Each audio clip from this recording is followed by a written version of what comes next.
Bonjour, bienvenue dans le cours La trigonométrie. Dans cette vidéo, on va voir tout le cours sur le chapitre rapport trigonométrique dans un triangle rectangle. Rappel, qu'est-ce qu'un angle droit? Un angle droit mesure 90 degrés. Et un angle aigu est un angle dont la mesure est comprise entre 0 degré et 90 degrés. ABC est un triangle rectangle en A. Cela veut dire que l'angle BAC égale à 90 degrés. L'angle BAC est un angle droit. Le côté opposé à l'angle BAC s'appelle l'hypoténuse. BC est bien l'hypoténuse dans le triangle ABC. On considère l'angle ABC. Le côté AC est le côté opposé à l'angle ABC. Le côté AB est le côté adjacent à l'angle ABC.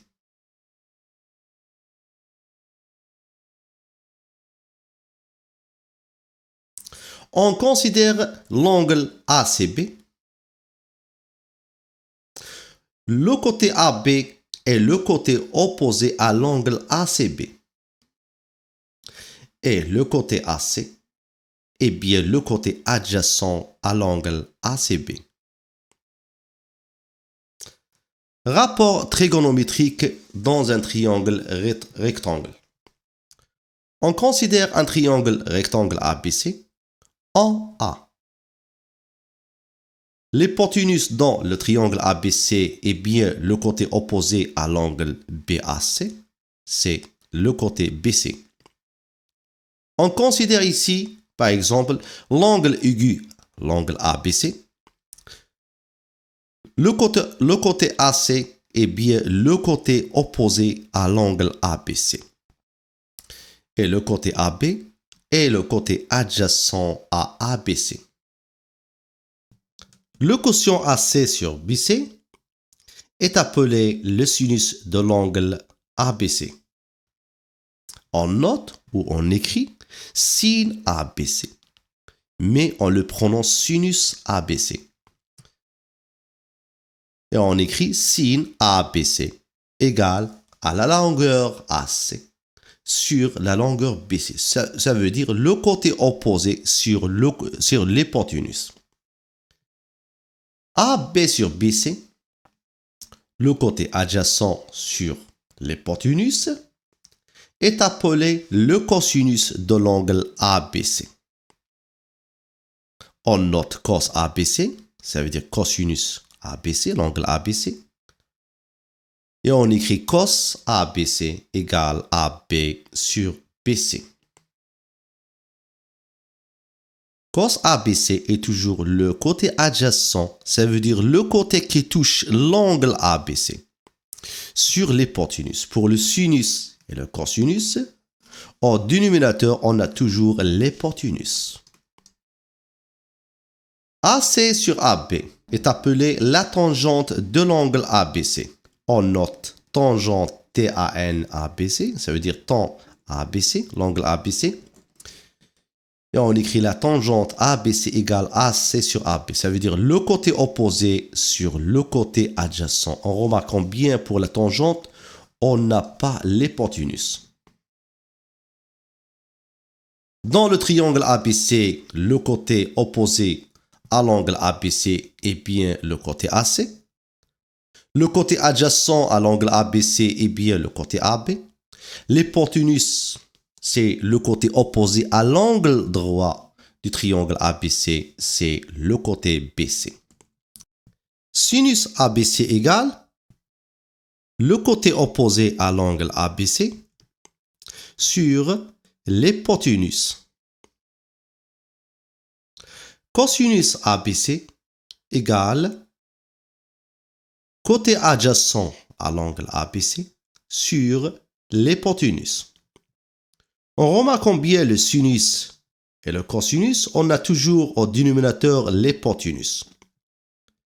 La tangente de l'angle ABC égale au côté opposé à l'angle ABC sur le côté adjacent à l'angle ABC. En regardant bien la tangente de l'angle ABC, on ne trouve pas l'hypoténuse. Pour le sinus et le cosinus, on a l'hypoténuse au dénominateur.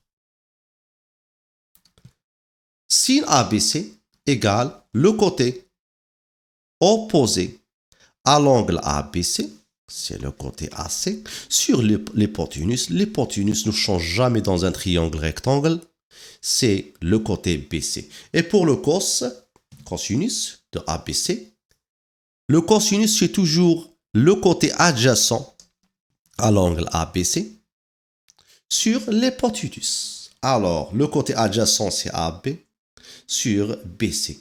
Et pour la tangente, on n'a pas l'hypoténuse. On a le côté opposé, c'est AC, sur le côté adjacent à l'angle, c'est AB. On fait un exemple. EFG est un triangle rectangle en E. Cela veut dire que l'angle GEF fait 90 degrés. On nous demande ici d'écrire les rapports trigonométriques. Le sinus de l'angle EFG, cosinus de l'angle EFG et la tangente de l'angle EFG. L'angle EFG est un angle aigu. Alors, on va écrire le rapport trigonométrique pour l'angle EFG. Sinus de l'angle EFG égale à combien? Le sinus, c'est toujours le côté opposé sur l'hypoténuse. On cherche d'abord l'hypoténuse. On a le triangle EFG rectangle en E. Cela veut dire que FG est l'hypoténuse. Le côté opposé à l'angle droit GEF, c'est GF. Alors GF, c'est l'hypoténuse. Pour le sinus et le cosinus, on a toujours l'hypoténuse au dénominateur. Alors, on va écrire FG. Pour le sinus, on a dit le sinus c'est le côté opposé sur l'hypoténuse. Le côté opposé à l'angle EFG, normalement, c'est EG. Alors, le sinus de l'angle EFG, c'est EG sur FG. Pour le cosinus égale au côté adjacent à l'angle EFG. Là, GF ou FG, c'est l'hypoténuse. L'angle EFG, c'est celui-là. Alors, le côté adjacent, c'est EF. L'adjacent, c'est EF. Alors, c'est EF sur FG. Pour la tangente, on a dit, pour la tangente, c'est le côté opposé sur le côté adjacent. Le côté opposé, c'est EG. Alors, EG sur le côté adjacent, c'est EF. On fait l'exercice suivant. EFG est un triangle tel que EF égale 2, EG égale racine carrée de 5, FG égale 3. Montrez que EFG est un triangle rectangle. Deuxième question, calculer les rapports trigonométriques de l'angle EFG. Troisième question, en déduire sinus et cosinus et tangente de l'angle EGF. On commence par la première question. On nous demande de montrer que le triangle EFG est un triangle rectangle. Pour cela, il faut utiliser la réciproque du théorème de Pythagore. Pour utiliser la réciproque du théorème de Pythagore, il faut d'abord repérer le plus grand côté dans le triangle EFG. Pour cela, en remarquant bien les longueurs EF, EG, FG, on a bien ici une racine carrée. Lorsqu'on a une racine carrée, il faut élever les longueurs au carré pour s'assurer du plus grand côté. EF au carré égale à combien? 2 au carré égale à 4. EG au carré égale la racine 5. Le tout au carré égale à 5. FG au carré égale à combien? 3 au carré égale à 9. En remarquant bien 9 est strictement supérieur à 5 est strictement supérieur à 4, Cela veut dire que FG est le plus grand côté. Qu'est-ce qu'on va faire? On va maintenant calculer le carré du plus grand côté, FG au carré. C'est 3 au carré. Qui est égal à combien? Égal à 9. Il reste maintenant calculer la somme des carrés des autres côtés. Autrement dit, on va calculer EF au carré plus EG au carré. EF, c'est 2. Alors, EF au carré, c'est 2 au carré. Plus EG au carré. EG, c'est la racine de 5. EG au carré, racine 5, le tout au carré. 2 au carré, c'est 4. Racine 5, le tout au carré, c'est 5. Alors, 4 plus 5 égale à 9. On a calculé FG au carré. On a obtenu 9. On a calculé la somme des carrés des autres côtés. Ça veut dire EF au carré plus EG au carré. On a obtenu 9. Cela veut dire que FG au carré égale EF au carré plus EG au carré. Alors, d'après la réciproque du théorème de Pythagore, on peut conclure que le triangle EFG est un triangle rectangle en quel point? On a dit FG est le plus grand côté. On est dans le triangle EFG, alors rectangle en point E. Deuxième question, calculer les rapports trigonométriques de l'angle EFG. On va d'abord tracer notre triangle EFG rectangle, on a dit en E. L'angle FEG fait 90 degrés. On nous demande de calculer les rapports trigonométriques de l'angle EFG. Alors, on doit calculer les rapports trigonométriques pour cet angle. On va calculer le sinus et le cosinus et la tangente pour l'angle EFG. On commence d'abord par calculer le sinus et le cosinus. On sait bien que pour le sinus et le cosinus, au dénominateur, on écrit l'hypoténuse. Alors, on va chercher d'abord l'hypoténuse dans le triangle EFG. On a dit EFG est un triangle rectangle en E. L'hypoténuse est le côté opposé à l'angle droit. Alors, l'angle droit, c'est celui-ci. Alors, le côté opposé, c'est FG. Alors, on va écrire FG au dénominateur. Pour le sinus, égale le côté opposé à l'angle aigu. Le côté opposé à l'angle EFG, c'est quoi? C'est EG. Pour le cosinus, c'est le côté adjacent. Pour FG, normalement, FG, c'est l'hypoténuse. On va l'écrire ici. Pour le cosinus, on a dit c'est le côté adjacent à l'angle. Quel angle? EFG. Ça veut dire le côté qui touche l'angle EFG, c'est celui-là, adjacent. Alors, là, le côté adjacent, c'est EF. Adjacent, alors EF sur FG. Et pour le côté opposé, EG, normalement, c'est le côté opposé, on l'écrit. Alors, il reste calculer la tangente de EFG. La tangente de EFG, c'est quoi? C'est le côté opposé sur le côté opposé, c'est EG.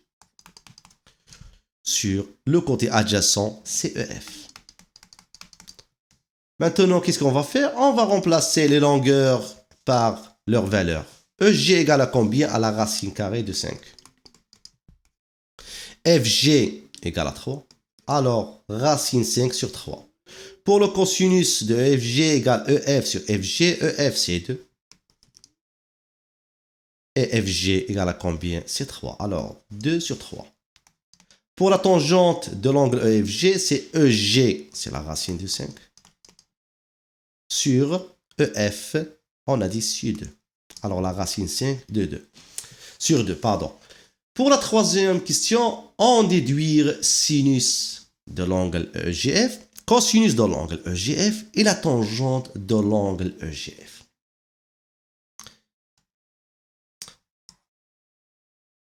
On va supprimer ça. On va déduire le sinus, cosinus et tangente de l'angle, quel angle? EGF. Alors, celui-ci. On va écrire notre sinus dans l'angle EGF. égale à combien? Le sinus, c'est FG, normalement, c'est l'hypoténuse. Le sinus, c'est le côté opposé sur l'hypoténuse. L'hypoténuse, c'est FG. Alors, le côté opposé à l'angle EGF, c'est normalement, c'est EF. Alors, EF sur FG. On va calculer le cosinus de l'angle EGF. Le cosinus, normalement, c'est le côté adjacent. Le côté adjacent à l'angle EGF, c'est EG. Sur l'hypoténuse, sur FG. Et pour la tangente de l'angle EGF, on a dit la tangente, c'est le côté opposé. Sur le côté opposé, on a dit EF. Sur le côté adjacent, c'est EG. Maintenant, on nous a demandé d'en déduire. En déduire, ça veut dire on va utiliser la question précédente pour déduire le calcul de sinus et cosinus et tangente de l'angle EGF. Remarquons bien, on a ici sinus EGF égale EF sur FG. Et là, on a déjà calculé le cosinus de l'angle EFG. Cela veut dire quoi? Que EF sur FG, on a le cosinus de l'angle EFG égale EF sur FG.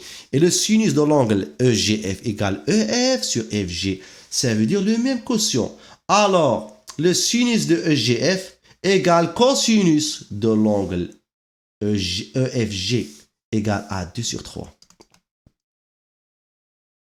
Pour le cosinus EGF égale EG sur FG, on remarque combien le sinus EFG égale EG sur FG sur le même quotient. Alors, le cosinus de l'angle EGF égale au sinus de l'angle EFG qui est égal à la racine 5 sur 3. Pour la tangente EGF égale EF sur EG. On remarque combien la tangente de l'angle EFG. On a ici EG sur EF. Mais la tangente de l'angle EGF, on a EF sur EG. Normalement, EF sur EG, c'est l'inverse de EG sur EF. Autrement dit, on peut écrire ici égale 1 sur EG sur EF. EG sur EF, c'est quoi? Normalement, c'est la tangente de EFG. Alors, 1 sur tangente de EFG. EFG, on l'a déjà, c'est la racine 5 sur 2. Alors, 1 sur la racine 5 sur 2. Alors quoi? 1 sur la racine 5 sur 2, c'est 1 multiplié par 2 sur racine 5. Alors, c'est 2 sur la racine de 5. On a bien terminé le premier chapitre. À très bientôt.